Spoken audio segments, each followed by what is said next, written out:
He didn't cry when his mother died. He couldn't. The world was watching. But 26 years later, in a quiet room far from the cameras, Prince Harry broke down.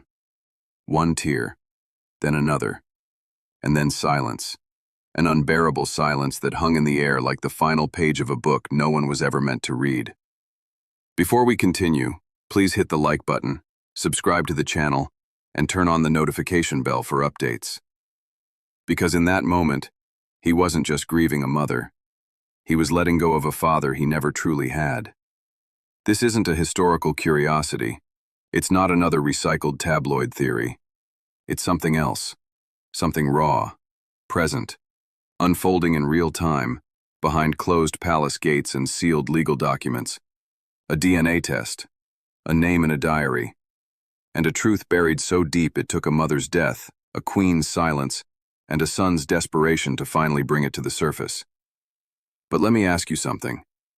What would you do if your entire identity, your lineage, your legacy, the very blood in your veins, turned out to be a carefully managed illusion? What if the face in your childhood photos, the man who kissed your forehead, who stood behind you at royal events, was never your father? What if your true story was locked away in a leather-bound diary, hidden for decades, waiting for the day you'd dare to read it? Because that's where we begin. With a story not just about royalty, but about biology. Not just about betrayal, but about belonging. And at the center of it all is a boy who grew up a prince, only to discover, much too late, that he may have never been one at all. Let's pause. Before we go any further, before we open the diary, before we examine the DNA, there's something you need to understand. This is not a hit piece. It's not a conspiracy theory. It's not speculation spun into scandal. This is a slow unraveling. One fact, then another, and then a crack, just wide enough for a flood to get through. Because for decades, whispers have haunted the edges of Prince Harry's life. Whispers that he looked nothing like his father, that his hair was the wrong shade of red, that Diana may have found comfort in the arms of someone else, someone outside the gilded cage of the crown. But those were just whispers, until they weren't. Until someone handed Harry a key to a truth he didn't ask for, and he turned it. Not for revenge, not even for clarity, but for something more human, closure. See, it's easy to forget that behind the headlines and the titles, there's a man whose mother was taken from him, a man who has spent his entire adult life trying to reconcile the institution he was born into with the person he's become. But how do you reconcile anything when the foundation itself was a lie? That's what we're here to explore. Because something happened recently, quietly, behind the scenes. A test was run. DNA. Chain of custody. No leaks. No headlines. The result? Let's just say, if you've been paying attention, you already know the storm has begun. And the palace, they're not ready. Let's go back. Not to 1997. Not to the crash. We've all seen that story, haven't we? The black Mercedes. The tunnel. The silence. No, go back a little further. To when Diana was alive. Still married. Still trying. Still smiling through gritted teeth as the cameras clicked and Charles looked the other way. She was young, isolated, and deeply, painfully aware that she was alone in the most watched marriage on earth. So what did she do? She wrote. She filled diary after diary with thoughts no one was supposed to see. Fears, hopes, observations about her sons, hints, sometimes cryptic, sometimes not, about her suspicions, her heartbreaks, and yes, her secrets. One entry, one name, written not in anger, but in quiet desperation.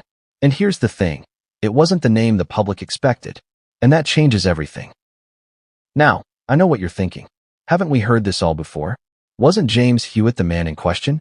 Weren't those rumors denied 1,000 times? Yes, but ask yourself this. Why were they denied so aggressively? Why did the palace respond to that particular rumor with such speed, such coordination, such clinical phrasing? It is categorically untrue. It is not possible, timeline-wise. He didn't meet Diana until after Harry was born. And maybe that's all true. Maybe. But what if the real reason they were so adamant was because they needed the world to keep looking in the wrong direction? What if James Hewitt was the decoy, and the real father, the one Diana hinted at in her own handwriting, had nothing to do with cavalry uniforms or tabloid confessions. What if he was someone else entirely? We'll get there. But for now, let's return to Harry. Not the prince. The person. Imagine what it's like to live in a castle and still feel like you're not quite home. To stand next to a man every camera insists is your father and see none of yourself in his face. To carry a name, a title that commands respect worldwide, and feel like you're living someone else's life. That's been Harry's journey. A lifetime of contradiction. He's been the spare, the wild one, the misunderstood one. But what if he was never the spare because of birth order, but because deep down, no one, not even the crown, was ever fully convinced he belonged? Think about that. And now, imagine learning that the very thing you've suspected since childhood, maybe even feared, is actually true. That your father isn't your father. That your place in history was built on false assumptions. That your blood doesn't match the crown's. That's what Harry's been carrying. Not for days. Not for months. For decades. And when the test came back, when the numbers lit up on that screen and the conclusion was undeniable, Harry didn't storm out of a palace. He didn't scream. He wept. Alone. Quietly. Because that's what grief sounds like when it's finally named. And that, more than anything, is where this story begins. Not in scandal, but in silence. So here's what we know, right now, in this moment. Diana left behind a diary no one had read in full, until recently. That diary contains the name of a man she quietly referred to as the one who knows. A DNA test, done in private, confirms what many had long suspected and feared. And Prince Harry, born into royalty, raised as a son of the throne, now faces a future where every part of his identity is up for renegotiation. But this isn't just about one man's story. It's about the monarchy itself. Because if Harry is not biologically Charles's son, what does that mean for the line of succession? What does that mean for the legacy Diana left behind? What does that mean for William, for Camilla, for the institution that depends on bloodlines and perception more than anything else? These are not abstract questions. They are ticking clocks. And they are already echoing through the walls of Buckingham Palace. Because somewhere, in a quiet drawer, there's a copy of that DNA report. Stamped, verified, dated, and it's only a matter of time before it surfaces. But perhaps the most haunting question of all is this. Why now? Why would Harry, after years of staying silent, finally pursue the truth? Why would he risk it all, just to confirm something that, frankly, couldn't be undone? Unless, of course, he already knew the answer, and he was just waiting for the world to catch up. But what came next would change everything, and no one saw it coming. He didn't go to the press. Not at first. Not like before, with the memoirs, the interviews, the Netflix deals. This time, Harry went quiet, which, in itself, was strange. Because the moment the results came in, he could have told the world. He could have dropped the report into the hands of every hungry journalist from London to LA. He could have watched the palace scramble to respond. But he didn't. He waited. And that silence, that pause between revelation and reaction, might have been the most telling part of all. Because this wasn't about headlines anymore. This wasn't about his father, or his brother, or even the monarchy. This was about his mother, Diana, and what she left behind. So let's go there now, back into that sealed envelope. Not the metaphorical kind. A real one. Real paper. Real ink. Real consequences. It was found, we're told, in a private collection of Diana's belongings that had never been publicly disclosed. Not part of the estate inventory. Not included in the auction pieces or the memorial exhibits. Hidden. Intentionally. A small packet marked only with a single word. Harry. And inside, a letter, a photograph, and a name. But let's not rush. You deserve to hear what was in that letter. Not all of it. Not yet. But enough to understand why Harry's hands were shaking when he first read it. We've seen partial transcripts, unconfirmed but consistent from multiple sources close to the situation. The tone is unmistakably Diana. Warm, uneven, honest in a way that only someone with nothing left to lose can be. She writes to Harry as if she's whispering through time, as if she knows he'll read it when he's older. Maybe even after everything has already changed. She doesn't accuse anyone. She doesn't apologize. Instead, she invites him to question, to seek clarity, not answers. to feel his way forward, not charge in with rage. And then, in the third paragraph, almost as an afterthought, there it is. The sentence, "You were born out of love, my darling boy, but not the kind the crown ever wanted." What do you do with a sentence like that? Where do you even begin? That's the thing. It's not a denial. It's not an admission. It's a door, left ajar, waiting for Harry to step through. And he did, quietly, privately, and not all at once. According to those close to him, it took months before he even said the name out loud. Because it wasn't James Hewitt. Not the man we all expected. Not the man the tabloids pinned the red hair on.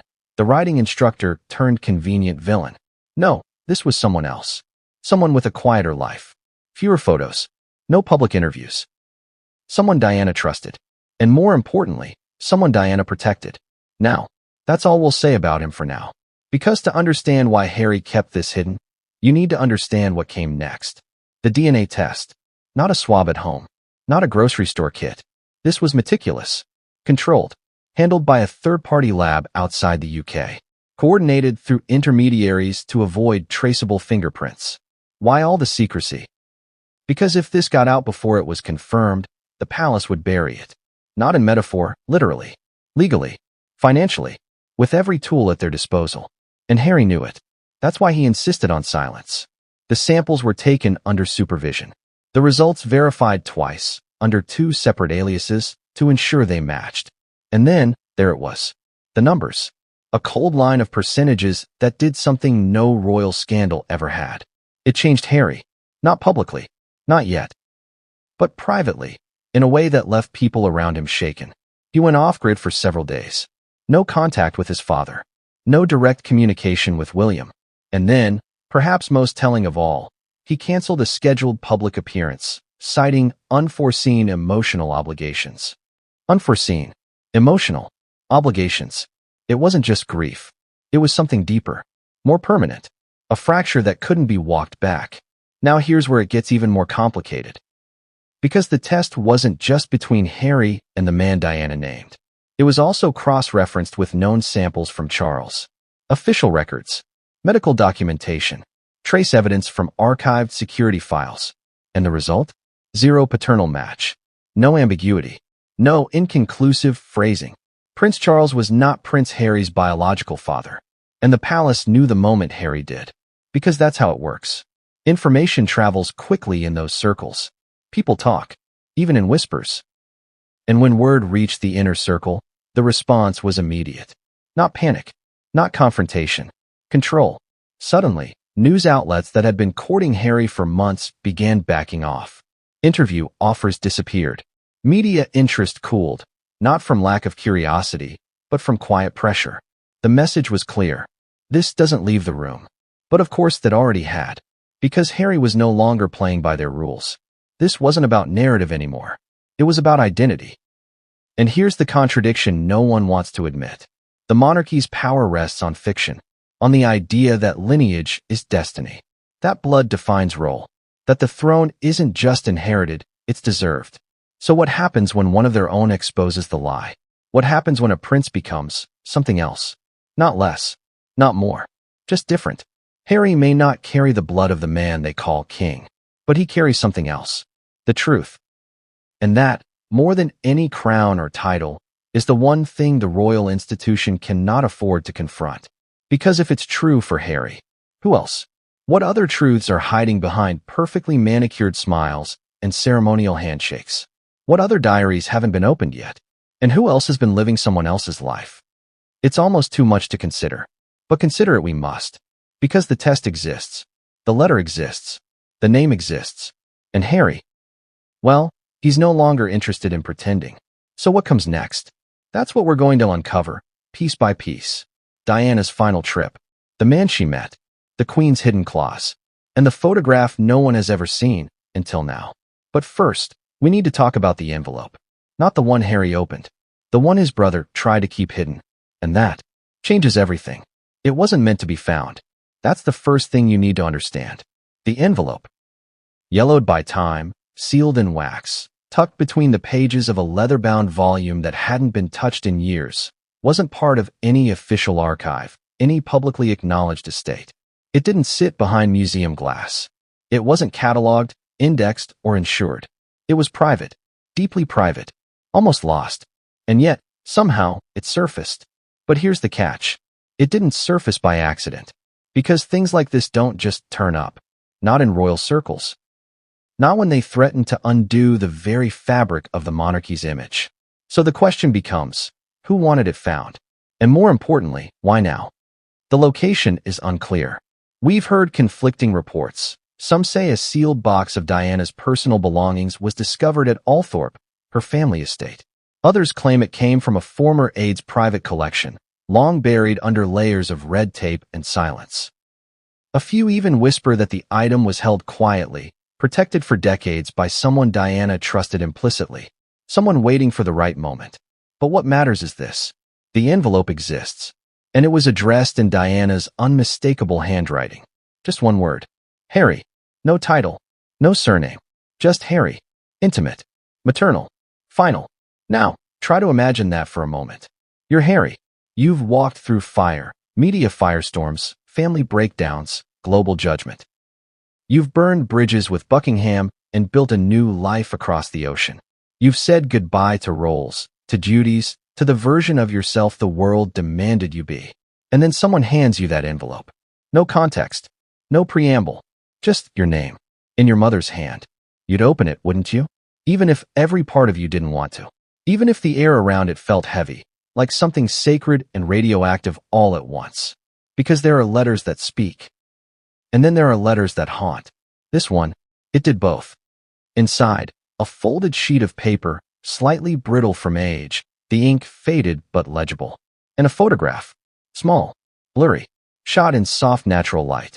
Not a posed royal portrait, but something quieter, warmer, more intimate. Two people, Diana, and a man. Not Charles, not James Hewitt. A third figure, face partially turned, shadow across the chin. Unmistakably familiar, though. Familiar in a way that's difficult to explain. Because even though we've never seen him in the press, never heard his name on the BBC, there's something about the posture, the presence, that feels connected, like someone who mattered. And then the letter. We won't quote the whole thing here, not yet. Some words deserve more time, more space. But this much we can share. Diana doesn't sound afraid. She doesn't sound ashamed. She sounds resigned.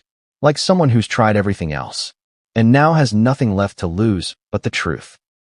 She writes, "You will ask questions I can't answer, and you'll feel anger I cannot calm. But there is love in your story, Harry, so much more than they ever gave us credit for. Already, you feel it, don't you? The shift. This isn't about scandal. It's about identity. It's about a mother preparing her son for something no crown could protect him from. The truth about where he came from. But here's the part that still chills me, even now. Near the bottom of the letter, in a smaller hand. Almost like she hesitated, then decided to go through with it anyway. Diana writes a single line. If the world must know, let it be when you're ready. Not before. And next to that, a second envelope. Smaller. Sealed. Unopened. We're told that Harry didn't open it right away. He kept it with him. Carried it for days. Maybe weeks. The people around him noticed he wasn't the same. Quieter, more distant, not withdrawn, but deeper somehow, as if something inside him had shifted position. Like a piece of furniture in a dark room moved just enough to trip over. Because that's what happens when you're given a truth you can't unknow. You start seeing everything differently. Conversations, memories, photos you've seen 1,000 times suddenly feel off. That moment in the garden when Charles looked away. The birthday party where you thought he was just tired, but maybe he was uncomfortable. It all gets rewritten. That's what this envelope did. It rewrote Harry's memory of himself. Now let's talk about the second envelope. The sealed one. This part of the story is murky, and deliberately so. There are those who say it contained a name. Others insist it was something more, something provable. A document, perhaps. A record. A statement notarized by someone close to Diana in her final years. What we do know is this. That envelope is what triggered the DNA test. Not gossip, not doubt, not curiosity, but something in that second envelope was concrete enough, urgent enough. For Harry to take the step he'd avoided for decades. He sought out a lab. Quiet, discreet, outside the Commonwealth.